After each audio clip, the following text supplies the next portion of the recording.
C'est parti. Bonjour, nous allons apprendre maintenant à dériver un produit. Alors, on s'est aperçu la semaine dernière que quand on dérivait x plus 4 au carré, on vous avait demandé de développer l'écriture du second degré. Et on trouve donc une dérivée de 2x plus 8, parce que la dérivée d'une somme, c'est la somme des dérivées.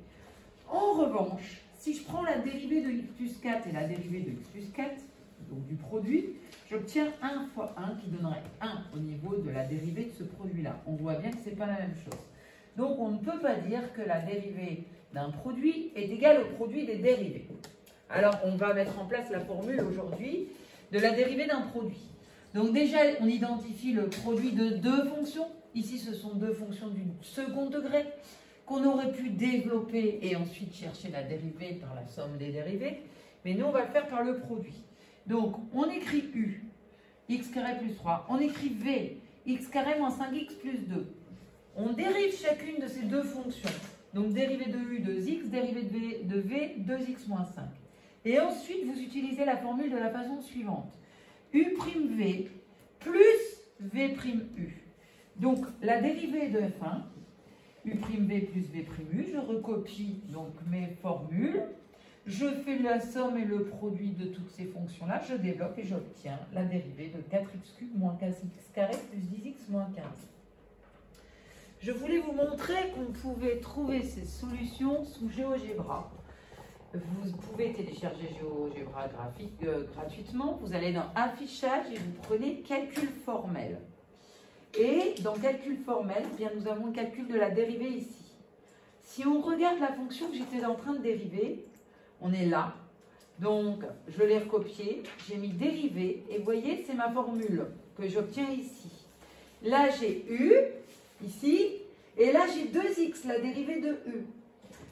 Donc, U' fois V, plus V', il est là, c'est 2x moins 1, la dérivée de ce que j'ai là, fois le U qui est là. Ensuite, j'ai plus qu'à utiliser l'outil. Eh bien voilà, il n'est plus dans l'affichage de calcul formel qui est là. Oh mon Dieu. J'utilise calcul formel. L'outil donc de dérivation est là. Et ensuite, quand vous avez utilisé l'outil de dérivation, vous utilisez l'outil qui développe les formules ici. Et vous obtenez la dérivée obtenue ici. Alors on fait la même chose avec cette fonction-là. U fois V. Vous dérivez U. Vous dérivez V et vous utilisez la formule U' fois V plus V' fois U. On obtient cette dérivée. Alors, on va s'attaquer au cas un petit peu plus complexe qu'on ne peut pas trouver en développant, avec la racine carrée. On va donc décomposer en deux produits, en un produit 3x fois racine de x. J'appelle U ma fonction qui a x associe 3x. Ma fonction V, c'est la fonction qui a x associée racine de x. Je dérive 3x, je trouve 3. Je dérive racine de x, je trouve 1 sur 2 racine de x.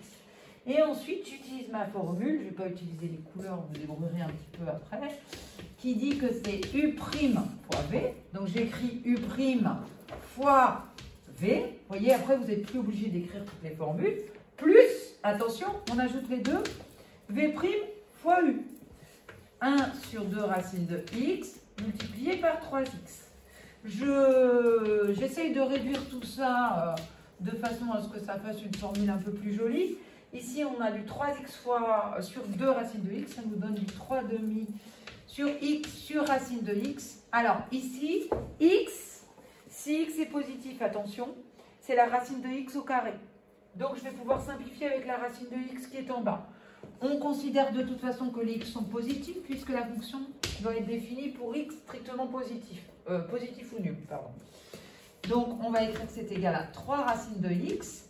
Et ici, plus 3 racine de x fois racine de x sur racine de x. Donc je vais pouvoir simplifier par 1 racine de x ici. Au final, on peut écrire ça mieux que ça. Quand même, ça nous donne 3 racines de x, c'est-à-dire 9 demi... en mettant même dénominateur, pardon, 6 demi racines de x plus 3 demi racines de x, ça nous fait 9 demi racines de x. Vous êtes tous d'accord? Dérivée de ce truc-là. Voilà.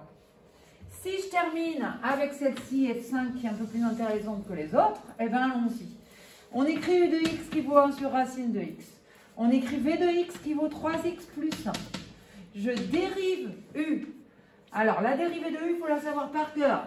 Dérivée de 1 sur x, moins 1 sur x carré.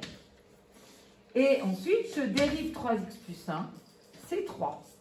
Ensuite, j'utilise ma formule. La dérivée de f5, c'est la dérivée d'un produit. U'(v) plus v'(u). Donc, dérivée de f5 de x. U' moins 1 sur x carré fois v 3x plus 1 plus uv', 3 fois 1 sur x. J'ai fait ça plus ça. Je simplifie tout ça. Alors, moins, je multiplie par moins 1 tout ce qu'il y a dans la parenthèse. 3x plus 5, grande barre de fraction sur x carré. Ça, c'est quoi, ça, ce truc-là? 3 fois, c'est un x, 1 sur x. Donc, plus 3 sur x. Alors, le mieux quand même, là, c'est d'essayer de mettre au même dénominateur. On va multiplier par x au numérateur et au dénominateur ici. On obtient donc tout sur x carré. Attention, on a un moins devant la barre de fraction. On change tous les signes à l'intérieur. Moins 3x, moins 1, plus 3x. Et tout ça se simplifie très bien en moins 1 sur x. Zut, la dérivée de ce truc-là compliqué. Attends, ouais. La dérivée de ce truc-là compliqué serait moins 1 sur x carré. Alors, il s'avère qu'on pourrait très simplement vérifier ça, parce que si ici, nous avions développé la formule, ça nous aurait donné 3x sur x plus 1 sur x, et vous voyez qu'en fait, la dérivée de 3, c'est 0, et la dérivée de 1 sur x, c'est bien moins 1 sur x carré. Donc là, on s'est compliqué la tâche, mais maintenant, on sait utiliser la formule. Voilà.